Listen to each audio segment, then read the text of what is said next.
In October 2019, I got a $1 million offer from someone who wanted to buy my corporate training company. I refused. 5 months later, on the infamous month of March 2020, people were asked to stay at home, business owners were asked to close their doors, and my business was worth nothing overnight. Zero. I closed it. I can't complain though, because on the other side, during my career as a business owner, I have successfully sold 5 7-figure businesses. So if we are talking about selling your business at the right time, I do know a thing or two. Actually, I can tell you exactly when to sell your business, not to leave any chip on the table. Because there is one rule to remember. When you sell your business, you must sell it at the right time. That's the golden rule. Now, when exactly is the right time? I will tell you the exact answer to this question in a minute. But before, let me tell you this. The best mindset to sell your business is to grow it as if it was going to be yours forever. Okay? Act every day as if you were going to die with your business.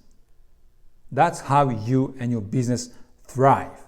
That's how you attract buyers. And that's how ultimately you can choose to sell it one day if you wish. So, there is one thing that's crucial when you sell your business. It's timing. Timing. Sell it at the right time and you will make millions. Sell it at the wrong time and you will get table scraps. The difference between the right time and the wrong time can be a couple of weeks, literally, and a couple of millions. Trust me on that. So when exactly is the right time, you ask? Let's take an example. Let's say there are 3 businesses in the same industry. They are the same age. They all make, let's say, 1 million in earnings, in profit. One is growing 15-20% a year. The other one is rather stable. And the third one is declining 15-20% per year. To give you an idea, the one that is growing is likely to be sold $4 to $5 million. Depending on the industry, of course. The one that is flat will trade around 3 to 3.5 million, and the one that is declining will sell at about 1.5 million. That's a huge difference, right? Businesses that are growing sell for a premium. So, should you sell your business when it's growing? Listen, the first thing your buyers will look at is your business cash flow. The second thing they will look at is your business cash flow 1 year before. And the third thing they will look at is your business cash flow 2 years before. They want to know what's going on, what's the trend, what's happening in your business. You know your business, but buyers don't. And everything that potential buyers see is scanned by their perception of risk. And a declining business is very, very risky. Every buyer has a risk scale in his mind. And the easier way to keep it low, to reassure them, is to sell a growing business. Or at least if your revenue has been steady, stable, flat for a couple of years, it's okay, but not declining. Or you will have to give a serious discount because nobody wants to catch a falling knife.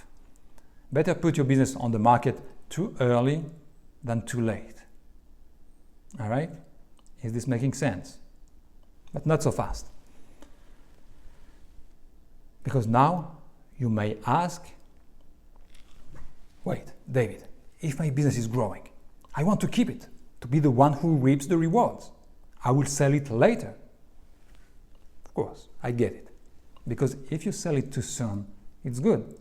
But you might leave a good amount on the table, right? That would be a shame. Too late, and your selling price will be cut in half. Too late and your selling price will be cut in half. So when is the right time? How can you anticipate? How can you know in advance what will happen? So here's the right formula. And the sale of your business at your own price and terms will not only be simple, but also easy. There's one time in the lifetime of your business when its value is at its highest. Okay? The best moment to sell your business is when it's growing, but at a decelerating rate. That's when you can figure that it's almost at its maximum under your leadership. When you see that when you have done all that you can, you have implemented all that you have been taught, and it's still growing, but not as much, not as fast as previously. That's the best moment to sell. Let's say your business grew 70% 2 years ago, then 50% last year, and you forecast 40% this year. The time to sell has come. You will make top dollar because you sell a growing business, which is ideal for an acquiring company. You reap the rewards, but you anticipate. Stone cold, no emotions, no ego. Let it go. Keep in mind that selling a growing business is much easier and more lucrative. It breaks all buyers' objections, and it legitimately reaches the highest multiples, of course. When you sell a declining company, you will have to chase buyers, to answer thousands of questions. Due diligence will take ages, and you will end up in a very poor posture, accepting whatever the offer is. So it's better to sell your company a little bit too soon than too late. The value of your business will reach its highest point when there's much profit and it's still growing, but at a decelerating rate. That's why we say it's science and art. But remember, a couple of months before this time, your business may be worth 95% of its maximum value, or 90%. It doesn't matter, because a couple of months after this time, your business may be worth 55% of its maximum value. And that would be a shame. That's why it's better too soon than too late. Sell your business when you are still attached to it, at least a little bit. It hurts, I know. And it's called growing. Listen, I have analyzed more than 800 businesses when I was in mergers and acquisitions. And sometimes, pretty often, unfortunately, sellers call me in despair, too late. Either their businesses are not growing anymore, or they are just exhausted of their 85 hours of work per week. So they want to sell it. This is not how we sell a business. This is getting rid of a business. Buyers know the difference very well, and they are not interested. And they're the ones who do the market. They're not interested unless they specialize in distressed businesses. Okay? So my advice to my sellers was always the same. Hey, today your business is worth X. I know what buyers are afraid of. I know what buyers look for. So let's work on a couple of things, and then you sell your business for more. All right? More often than not, they agree because the plan is attractive and because they can see I'm not a greedy bastard who's just looking to put their businesses on the market as is and make a quick buck. After a while, once some work has been made on the business, sometimes it's funny because the owner comes back to me and says, hey, you know what? I don't want to sell my business anymore because it's growing again. I'm not saying it's bad. I'm not saying it's good. That's just human psychology. It's totally understandable. When it's growing, people want to keep it. When it's declining, they want to sell it. Or at least they try to sell it. But the market is flooded with declining or totally distressed businesses. 9 out of 10 companies on the market are not sellable at all. It's easy and simple to make the difference when you sell your growing business. Buyers will line up to your door, guaranteed. They will bid against each other because it's a rare opportunity. That's what I had been teaching my clients in merger and acquisition for years. Here's how to grow your business again. Then keep an eye on it to sell it when it's still growing but at a decelerating rate. And sometimes they didn't want to sell anymore because they found back the joy of running a growing business again, which I can understand. Me, on one side, I was happy. One, for the business owner. Each time I make a small business owner happier, I'm happy. And two, because my method works. All right? But on the other side, I got paid only if the business was sold.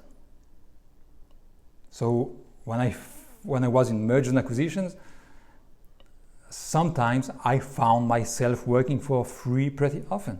And that's how I started, almost by chance, my career as a consultant and a coach, by charging for my advice and my guidance. So I understand it's not easy to decide when to sell. In addition of the health of your own business, you also have to take into account external factors such as the economic climate, the capital market, your industry's market, and so on. Not even mentioning factors such as total hysteria that made the world close as in 2020. Okay? Now, if you are wondering what's this method I used to help business owners to grow their businesses, it's mostly about working on the right things at the right time, depending on where they're at. Business owners keep working on things that used to work to grow $1 million company. But by keeping working on the same things, they can't grow a $10 million company. What brought you here won't get you there. To grow a 7-figure business, you work on $1,000 an hour activities. But to grow an 8-figure business, you have to work on different things, on $10,000 activities, $10,000 an hour activities, my friend. And these are not the same. You have to adapt. Your schedule has to change. You have to get rid of what you were doing to take over new activities. All right? Everything is in my book, The 400-Hour Workweek, that I have written since then, after my career in mergers and acquisitions, for business owners to work on the right things at the right time and stop guessing what to work on next to grow their businesses. All right? You can find it by following the link in the description below or on Amazon, but you won't get the bonuses. And if you need more guidance, you can reach out to me directly. Again, the link is below.